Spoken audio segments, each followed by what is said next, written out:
up until we was both 38.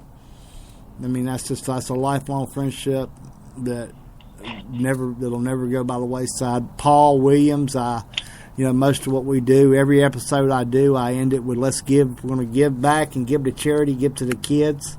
You know what I mean? They're the ones that need. And number 2, I do ask for the Williams Foundation, the Punisher Paul Williams Foundation. He went handicapped.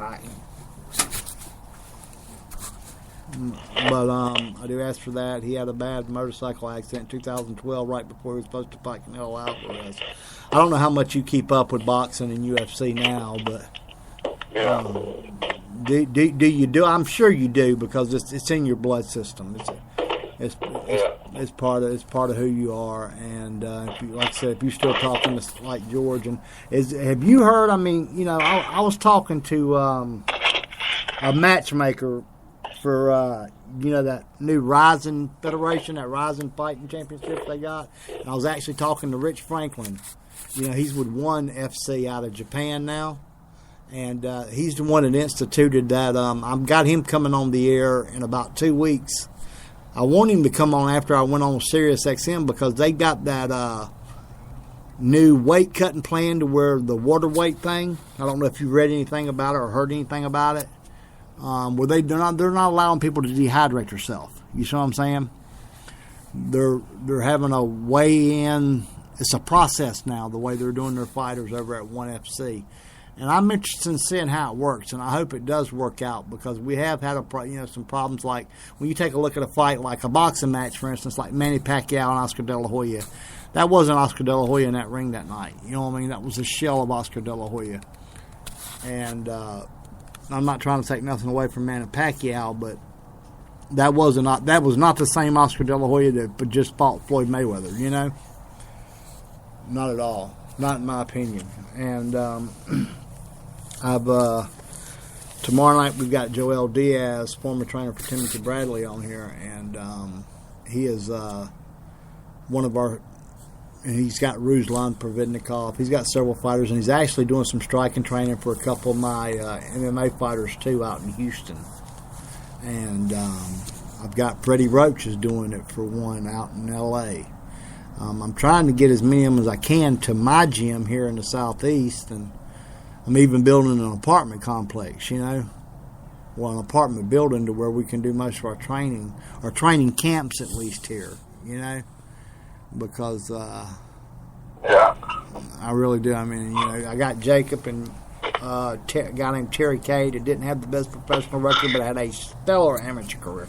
He fought out of the same gym as Paul Williams growing up, and he had a 93-6 amateur record, and that's just phenomenal, And but ended up having a 4-12 professional record because his career wasn't handled right. People underestimate the value of a win early in a career.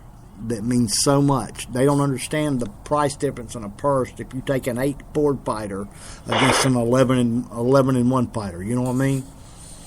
Yeah. And that's when the purses start changing drastically anyways, once you get into double-digit fights. A lot of people don't. I mean, you start telling people, well, purse $2,500, $3,000, first fight, 2 fights, 3 fights. And they're like, I ain't fighting for them. I'm like, well, then, buddy, you're not getting in the boxing business, or you're not going to get into.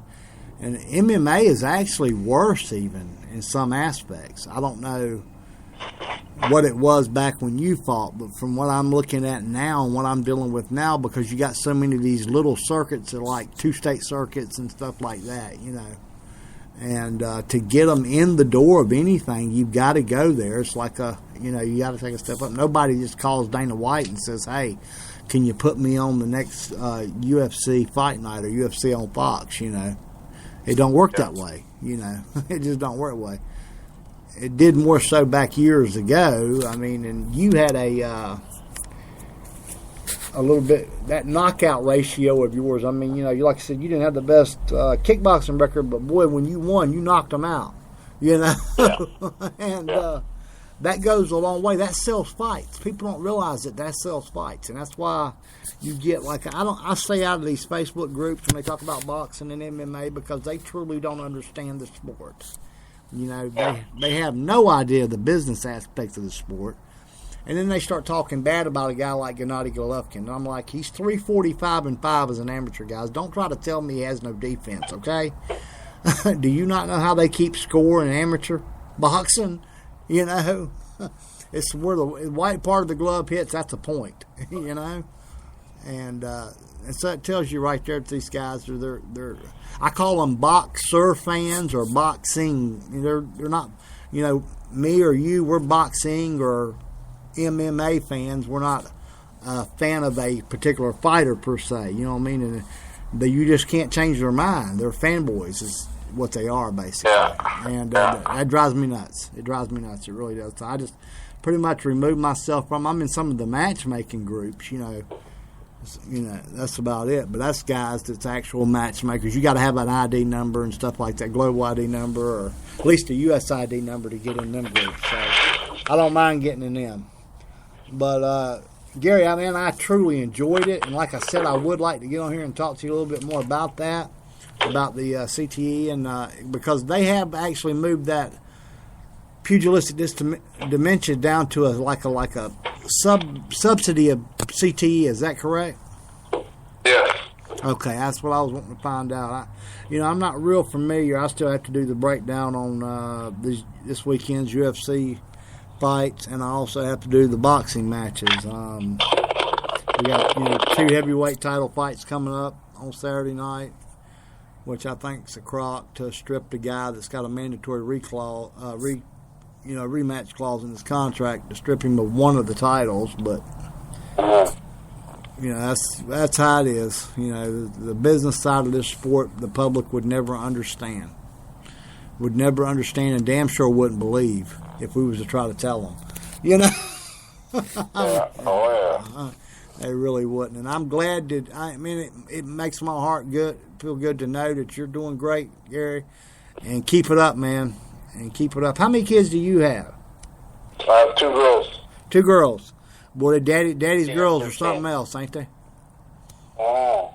Yeah, I know. Daddy's girl is something else. I loved my son. Don't get me wrong.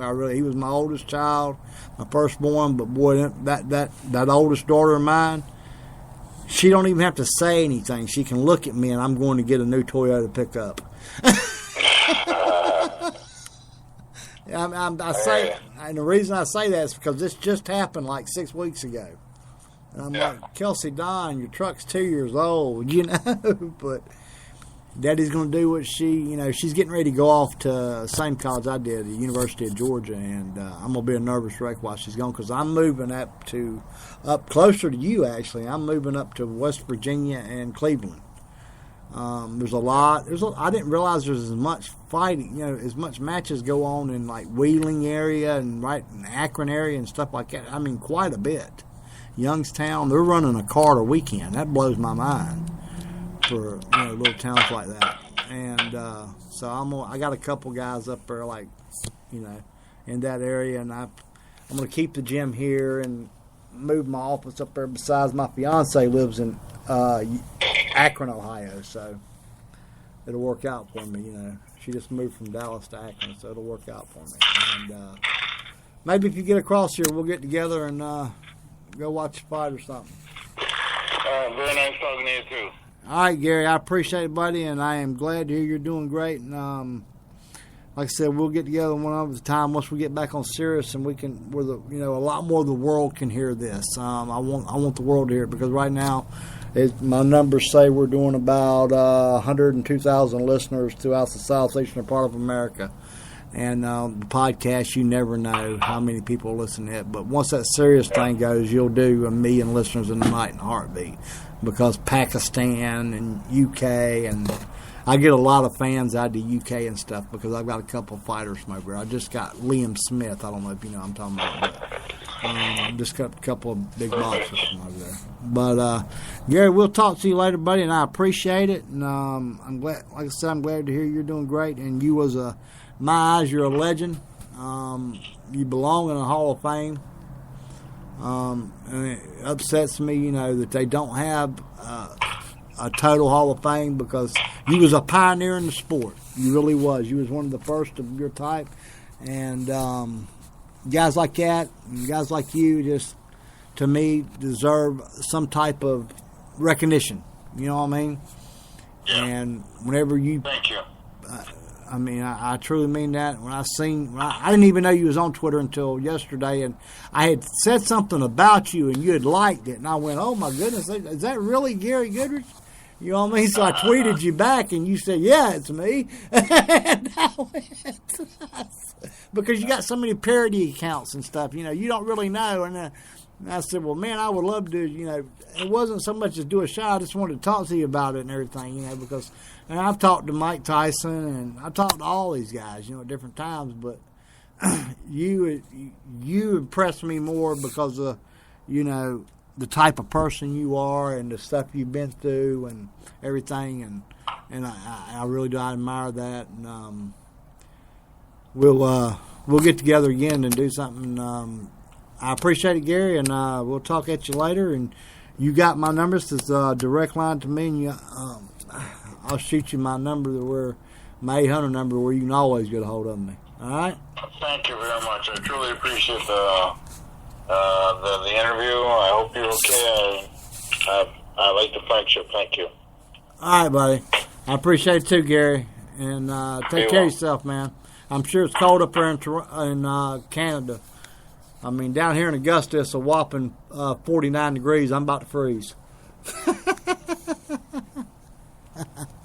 All right, man. You have a good time. You have a good night. Take care of yourself.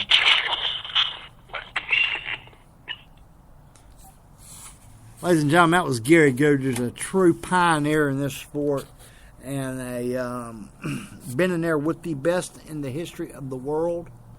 He really has. And Fedor Emelianenko is arguably the greatest pound-for-pound fighter of all time. But you heard Gary himself state that, you know, that he thinks Big Nog, as far as technical. He's probably right, you know, but the thing about it is Fedor brought like a street-style fight to the cage. Or not to the cage, per se. It was actually, they fought in the ring. You know, square circle. And but that 10 and 5 minute thing that Pride had, it's a question I'm going to ask to the public and everybody listening. And let me know, guys. Let me know. Comment up under any posts we make for Facebook. Because like I said, if it's an MMA topic, it's starting to go to MMA Zone. That's run by LB Alex and Jose Demota Cabron. And that's Demota Promotions. And one of them LSU fans from down there in New Orleans originally. But I think he's moved recently, and he's supposed to sell me a house here in Grovetown. Y'all take care of yourself, guys. I ain't talked to y'all in a while, and I did like y'all guys a lot.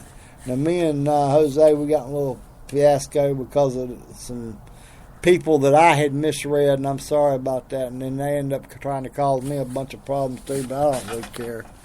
It's all over and done with, but y'all will get MMA Zone. If it's an MMA topic and then Fight Serve does it, we do 3 to 5 shows a week, every week on boxing or MMA. They will get it first. Actually, it goes on the Fight Serve Boxing MMA page.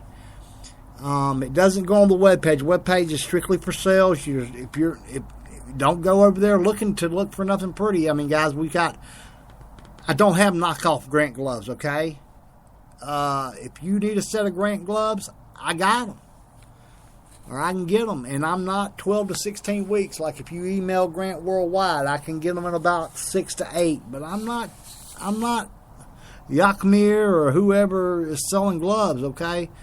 My gloves ain't cheap. They're Grants. I got Winning as well. We sell Winning products as well.